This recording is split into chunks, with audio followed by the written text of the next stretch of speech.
Welcome everyone to the first setup discussion for NASCAR Racing 2003 season, or as what I've always heard it called, NR 2003. So this is the first discussion video regarding setups that I've done. What I want to do in this video is talk about the three things that I look at in order to determine what kind of a setup I want to use in NR 2003 or NASCAR Racing 2003 season. So I have three criteria. The first is feel, the second are tires, and the third is telemetry. Now the first is pretty self-explanatory, feel. Everybody's going to want a little bit different feel from the car, so I have no preconceived notions, no delusions that any setup that I show in this video is going to work for everyone. It's just not going to happen. That's not the way setups work.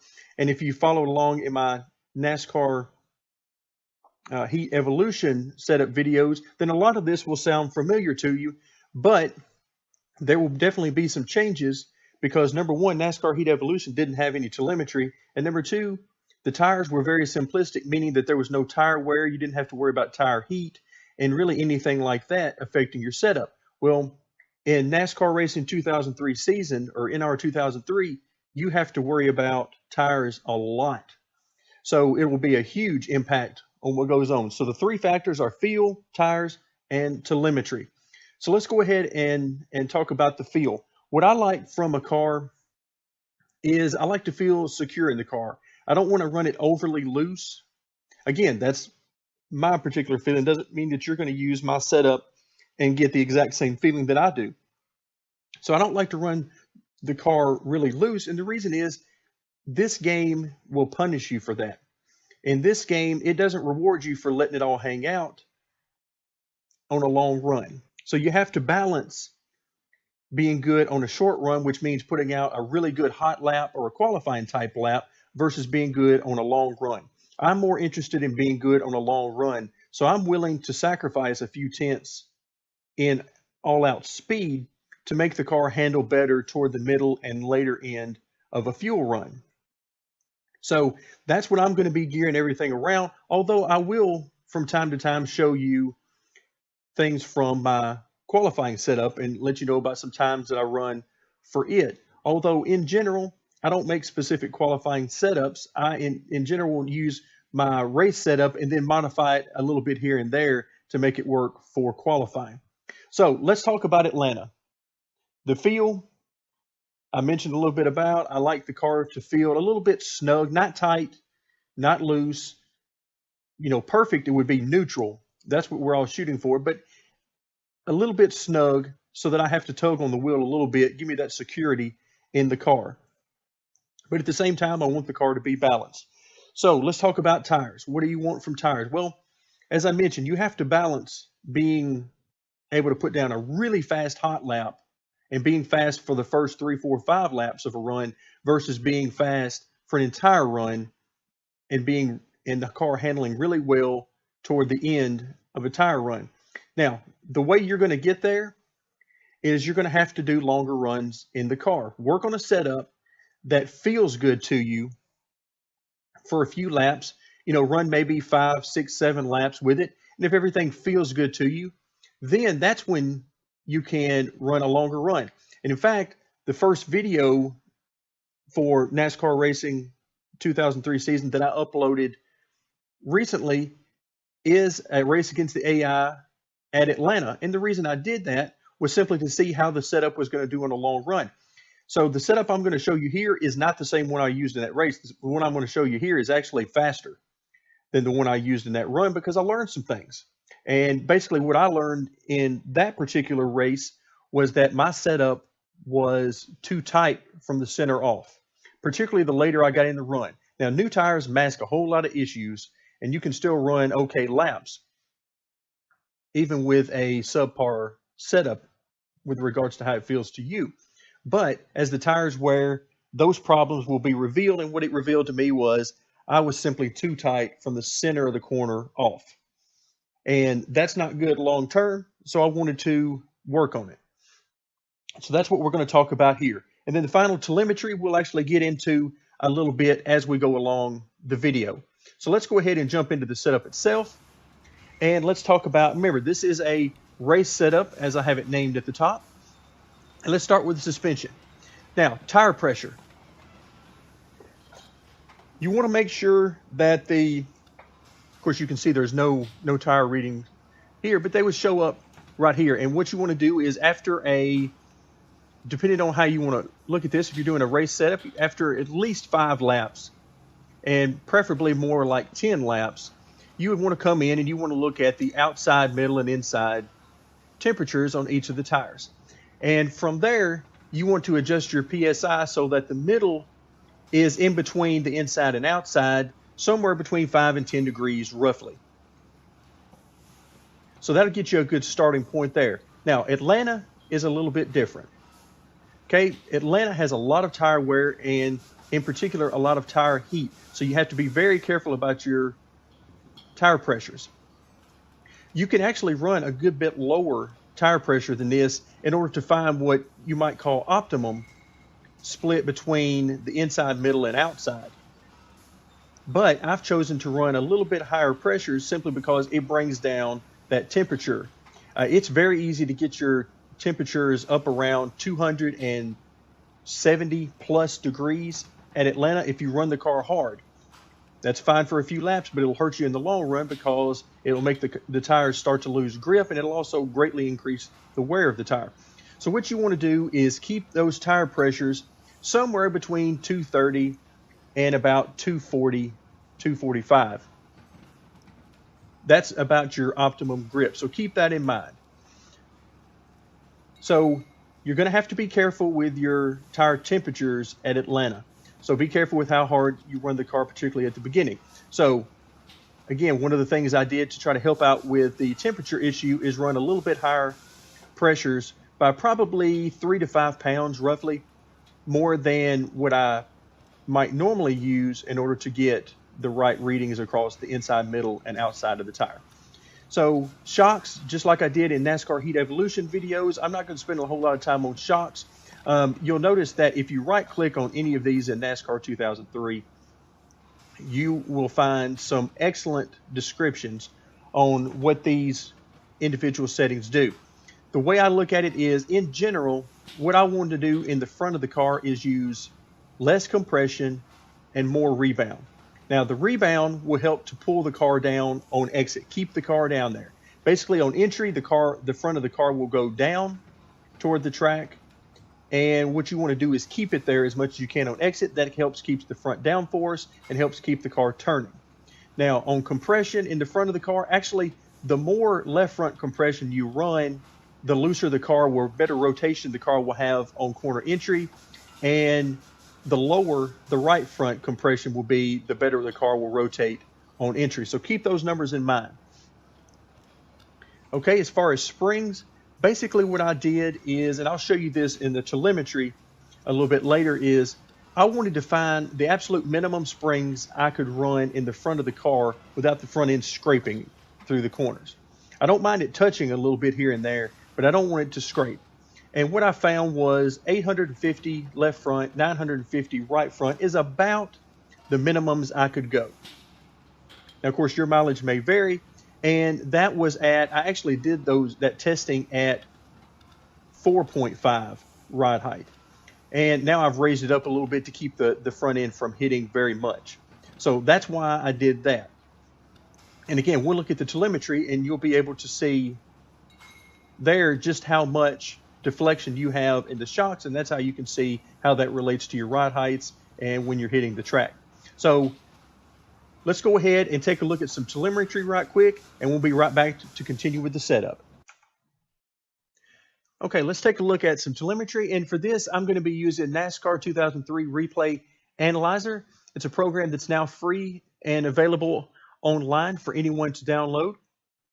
So we're going to take a look. I've already loaded up my replay file, which I simply labeled Atlanta Test. And now I'm going to go into the display graph window. Now, as you can see, there are lots and lots and lots of things that we can analyze. Let's go ahead and maximize this for the full screen. So lots of things here that can help you with your setup. For instance, water temperature. Okay, we'll select our lap, and you can see here we're at about the maximum of 220 degrees Fahrenheit. So that is about as hot as I would want to run the engine, and you can use that to determine the amount of tape you want to run on the grill. You can also look at throttle and brake traces. For the purposes of Atlanta, there is no brake trace, but you can see the lap I have loaded up here is a race lap and not a qualifying lap. So you'll see where I come off the throttle almost in the entire way, and then I'm back on the throttle. Now you can pull up a map, and we'll make this a little bit bigger on the screen here. There we go. And you can see here where, if you follow along, you'll see how the white cursor will move around the track. So you can see me lifting off the throttle and then finally get back to the throttle and feathered it a little bit right there. And then full throttle, off the throttle going into turn 3, back full throttle, and so on. So you'll have an idea how all of these things progress around a lap. And you can load up multiple laps and that type of thing. So there's a lot you can do with this particular program. But what we're going to look at here is under the Advanced tab. I want to look at the shock compression. And as you can see, it's in inches. All right, so we're going to load this up. Now, by default, it's going to load up all 4 corners of the car. For now, I don't so much care about the rear of the car. Let's take a look at just the left front to start off with. Now, we're going to need to right-click and fit this to height so that it'll come back down for us. All right, and you can see here, I don't so much worry about the spikes. Okay, that's not so much what I'm worried about. I'm worried about more in here. Okay, and where is this? Well, you can see that this is between 4.5 and 4.6 inches off the ground. Well, if you remember from the setup we just looked at, I told you that I was adjusting based on 4.5 inches. So as you can see, at 4.5 inches, we're going to be hitting here, here, here, here, here, here, and so on. And that's just in turns 1 and 2, and then the same thing will happen over in 3 and 4. So I'm hitting quite a bit, so I have a choice to make. Do I want to raise my ride heights so that I can keep the same springs and get the car up off the ground enough so that it doesn't hit quite as much? Or do I want to stiffen the springs and keep my ride heights the same? For me, I chose to increase the ride heights and go with the softest spring that I could at that level. Now, you could also raise the front ride heights up all the way to 5.5 inches on the left front, and then do the same thing there and use even softer springs. So any way you want to do it, you just need to make that decision so that you can know how you want to work around the setup. So again, this is 4.5 inches that runs through here. As you can see, it hits quite a bit at 4.5 inches, but in this case, we're using ride heights of 5.0 inches for the actual setup after I got done with my testing. And as you can see right here, it doesn't hit very much at all, just a few taps. Okay, so not bad at all there. So I've got the car just off the ground, but I want to keep it as low to the ground as I can get it. And it doesn't really bother me if the car actually hits a little bit. My main concerns are to get the left front and right front traveling very close to in tandem, because I want to keep the front end of the car level as we corner. So now let's go in and let's add the right front, get rid of the left front for the time being, and fix our height. Now, the right front in our setup is 1/2 inch higher off the track than the left front is static. So it's 5 inches off the track statically when we're sitting in the garage. So you can see here, what do we have? Well, in the setup right now, I'm using 5.5 inches. So you can see right here, we just get a few more taps with these spikes, particularly on corner entry is where that's happening. So no problem there. Again, get the car down as low as you can to the ground and try to keep it there as much as you can, particularly on the front of the car. All right, so let's look at both of these together. And once again, fit them in. And you can see that the travel on these, the right front, while it's traveling a little bit more, the travels are a little bit farther, they're about a ½ inch farther than the left front, which means that they're basically traveling in tandem. And you can see everything's basically happening in tandem, which is exactly what I want. I don't want the right front diving down below and causing the left front to be way up in the air going through the corner. That's not what I want. Okay, so that's enough telemetry for now. You can see that these things are running together, and I've got the ride heights basically equal going through the corner. So let's head back to the setup and we'll talk more about it. Okay, so we just got through looking at our ride heights. As you can see, here's the 5 inches and 5.5 inches. So we've got our front end pretty level in the corner. And the way you do that is through a combination of springs in the front end of the car. Rear end of the car takes some effect on that as well. But primarily it's front springs and sway bar. So as you can see, I'm using a 1.75 sway bar. Maximum is 2. Let's talk about the rear of the car. Again, compression for the rear of the car essentially is where you're talking about exit of the corner, okay, when the weight shifts to the rear of the car under acceleration. All right, again, if we right click on these, you can see for compression, the left rear of the car, the stiffer we make the compression, the higher we make that compression, the tighter the car will be on exit. The right rear, the higher the compression, the looser the car will be on exit. I've not messed with this a whole lot because it felt pretty good where it was, and I didn't have too much need to mess around with it. Now, springs, I'm running 200 pounds of rear spring split, 350 in the left rear, 550 in the right rear.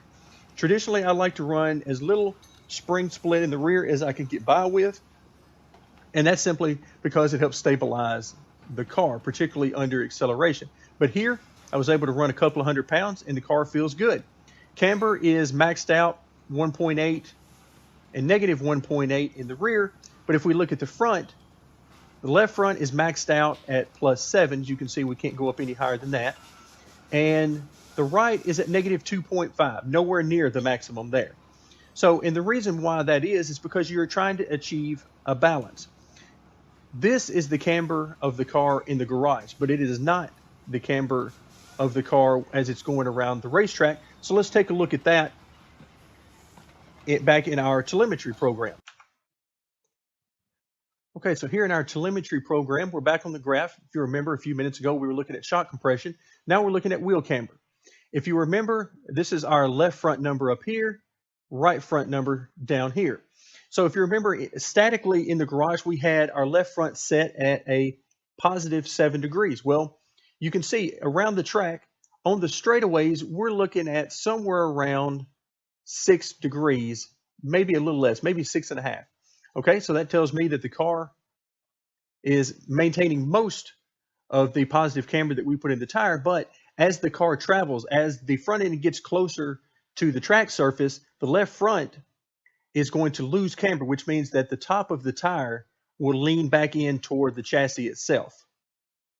Okay, so keep that in mind. And the more camber we can have in the tire, generally the better the car will turn up to a point. There's a very defined limit on that, and it's all based on the different variables you have in the setup.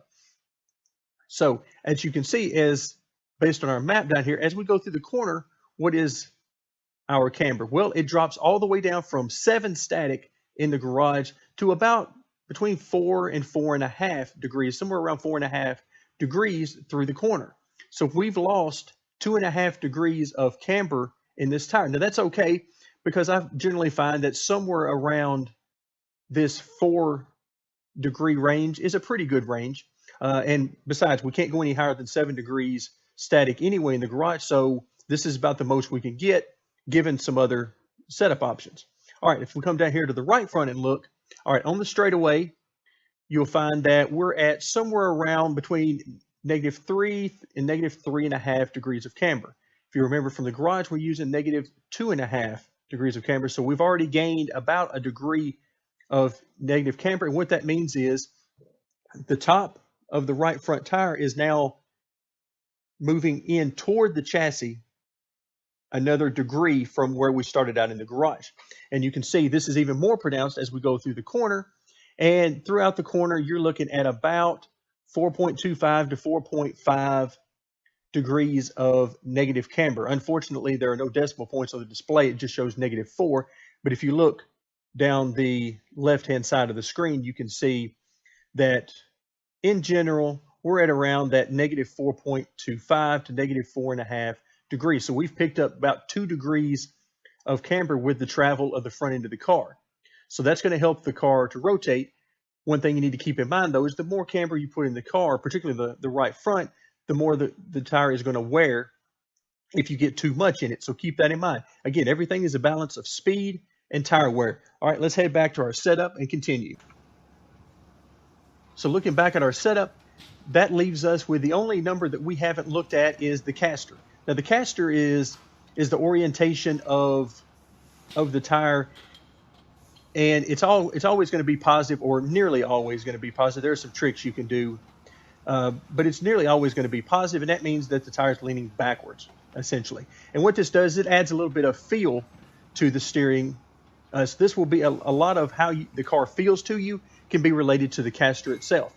Now on a bigger track, more high-speed track, I tend to run very little caster split and very little caster in general. I mean, you can go all the way to, you can see this is going to go all the way to 6 if I wanted to, but I generally will keep this around 2 and 3, so about 1 degree of caster split there. So not a lot, and the reason you don't want that is because the more split you have in the caster between left and right, the more the car will de-wedge, or the more the car will want to load up the left front and the right rear as you turn the wheel. And I don't want a whole lot of that because it can cause the car to become a little bit erratic. So I like to keep this number small. Now on a smaller track, say if you're going to Martinsville or somewhere like that, you might want to run a little bit more split. But for the purposes of Atlanta, I keep the split pretty small. Let's move on to the drivetrain. And grill tape, we already saw that the degrees, we're running about 220, which is about the maximum you can get by with. So 55 to 60% there. I'm running as much as I can get by with simply because I want the maximum amount of downforce that I can get without overheating that engine. Spoiler, maxed out at 70. The differential is at 3.58.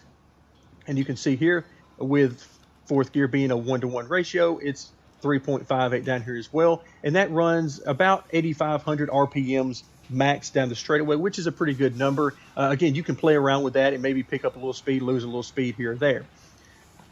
Let's talk about the weight bias. The more weight you have toward the front of the car, the tighter the car will be generally, and the more stable the car will be generally. I like to run, on these type tracks, I like to run as much front bias as I can. Again, over a longer run, I want the car to be stable. It's not just about the first few laps and putting down a real fast lap. It's about the entire fuel run. So I like to run, 51% and up if it's possible. Now, if it kills the speed, I'll lower that by all means. But for now, I found that 51 is a pretty good number. Left bias, we've got this thing maxed out all the way to the left because we're on an oval. And wedge, you can see it's maxed out, 52.1%. Again, this is for stability. Okay, so we've got everything is a balance of how everything affects the car. So you can run a lot lower wedge if you change some other setup variables. So there is no one perfect setup that I've ever found. It's all based on how you want the car to feel and how it affects the tires, how it affects tire wear, tire pressures, and tire heat. So hope you enjoyed the video. That is a glimpse at the setup that I now have for Atlanta. It's always a work in progress. I can tell you that with this race setup, I can run anywhere from, if I want to run a quick lap, I can run something around a 28.9 and running 29.0 to 29.1 very consistently and without really abusing the tire. I have a qualifying setup which is very close to this, with the exception of grill tape, more or less. And I can run anywhere from 28.5s, 28.6s pretty easy. Hopefully that helps you out. Hopefully there are some things in the setup that you can use in your own racing. And stay tuned for more NASCAR Racing 2003 season.